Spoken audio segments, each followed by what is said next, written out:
guys, so today's video is going to be completely different from the other videos that I generally do. It's not a fashion, beauty or lifestyle video. Just tell you beforehand, there might be a little bit of graphic details in there somewhere. You might get a little like in between. So I want to talk about sexual harassment. The reason why I want to talk about it is because a lot of girls watch my videos, about 87%, and the other portion is boys. Now, first of all, the assumption that sexual harassment only happens with women or only men is completely wrong. Sexual harassment happens with everyone, all the sexes, all the genders. Now, the last video, I remember a lot of people said that I didn't include the transgender in my last video. But you see, the thing is, I've never personally been acquainted with any transgender person. The reason why I'm making this video is because sexual harassment is such a huge thing, but I always feel like it's always brushed aside. Then, oh, you know what, it happens with some people, it happens at night, or you know, like not in the daytime. It happens to people who go to places in the wrong time and are at the wrong place in the wrong time. And the truth is that it's not like that. It happens all the time, and it doesn't really have a time or a date or a particular person that it attacks. So I thought if I talk about it, maybe it will familiarize you with sexual harassment. I want to normalize the concept of sexual harassment. When I say normalize, I don't mean like, yeah, sexual harassment, it happens. No. Normalizing the fact that it can happen to you, so that when it does happen to you, you're ready in your mind, you know what's happening to you, and you can react in a particular way to the people that are doing that to you. I was sexually harassed the first time when I was 10 years old. I was on a school trip, my parents weren't around obviously, and I hadn't grown breasts or buttocks at that time. I was pretty like flat all over, and I had cut my hair boy cut, like really short, like military cut, because I was in that phase that I'm not a girl, maybe, yeah. So I was in that phase and it still happened. So we were in Bangalore and we were at this really huge, I think it was a garden. It was night time and I remember feeling really grossed out. I didn't even remember what was happening. I didn't know what was happening. I mean, those guys were trying to touch our front and our back, and I'm just like, what are they doing? Because you don't understand sexual touch. You don't understand good or bad touch. You just know what it feels like. If it feels icky, it just feels like gross at that time. And it wasn't just happening with me, it happened with quite a lot of girls, because we were walking in a row.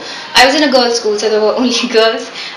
So we were walking in a row, and they were doing that to quite a lot of girls. And to be quite honest, nobody knew what was happening, because our teachers were at the end of the rows, and there were so many kids that there was like a middle chunk that was left unsolicited. So yeah, that was not fun. I remember, and there were some girls from that group that had full grown bodies, and you know, like God knows how they tackled it, because nobody talked about it afterwards, because nobody knew what happened. One kid went to the teacher and the teacher was like, oh shit. I don't know what I felt at that time, but I do remember like looking at their faces and seeing them smirk. I didn't even remember their faces, I just remember the fact that they were smirking. And when I thought of myself like, oh my god, they're smirking, I felt as if there was something wrong. Like I felt like they were in some way or the other like, haha, we touched you and you can't do anything about it. And I really didn't get that time, but I just felt like I was being challenged. And obviously because I was a 10-year-old kid, I couldn't do anything, right? If somebody challenges me, what the hell am I gonna do?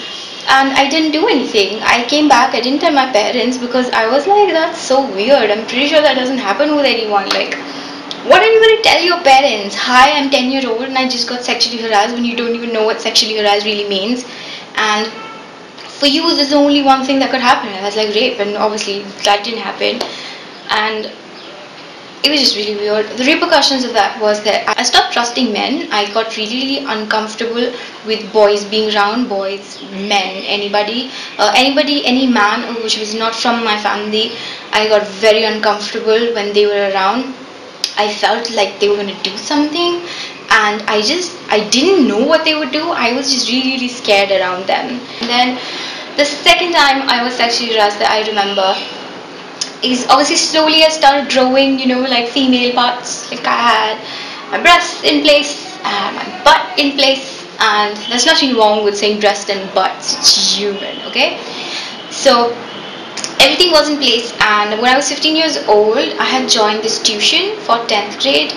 So I was walking from the place of my tuition center to my house, which is like, I think about 600 meter. I don't even think it's 600 meter though. It's like really less. And I was walking from there, and I always walked. I used to love walking before. A guy used to walk with me, like my classmate. He used to walk with me till a particular point where his apartment was, and he would, like just get off, and then from there I would walk alone. So the minute my friend left, this old man on a scooty, he was really old, like he was above 65, that's how old he was. He was on a scooty and he was murmuring something, and I was walking, right? So he was like driving his scooty as slow as me. So because of the fact that I was walking, I thought most probably like he's asking me for directions or something. Because here's this deal. In India, like in your mind, you always think, whenever you think old people, you think responsible people, like the dignity of the family, and you're taught that you should respect old people. So whenever you think about sexual harassment, you can never equate that with old people. I had that thing from inside me. I was like, oh my god, that's an old person. So when you grow up with that sort of a mindset, old people are supposed to be respected. It kind of gets layered a lot of years, and then when you have a man murmuring right in front of you, the last thing in your brain is going to be that he's going to molest you or something. The first thing that's going to be in your brain is for you to help them because they're old and they most probably need help. But then I looked towards him and I said, Hanji uncle, like I asked him if he wanted help, and he basically had his male genitalia in his hand, and he was flashing me while asking me to touch him. Yeah. So now I hadn't seen the male genitalia, okay? Studying about it in 10th grade with like diagrams is a different thing. Being asked by a freaking 65-year-old about touching it is a completely different thing. And it took me 6 seconds to understand what was happening. Like, and at that time, 6 seconds feel like 6 hours. I didn't get it. He was old. I couldn't even hit him. In my brain, like, my first reaction was, oh my god, if I'm gonna hit him, he's gonna fall and he's gonna get hurt. Like in my brain was like, are you sure it's an old man doing that? Are you sure? And I was like, yeah, I think I'm sure. Then the adrenaline kicked in. Then I realized that something was wrong. Then my brain was like, it's either fight or flight. And even in that, because of the fact that I was still in shock that this is actually genuinely happening, I couldn't do anything. My hands would move, like only my legs were moving. I was walking like that and my hands weren't moving, and I was like, oh my god, what is happening?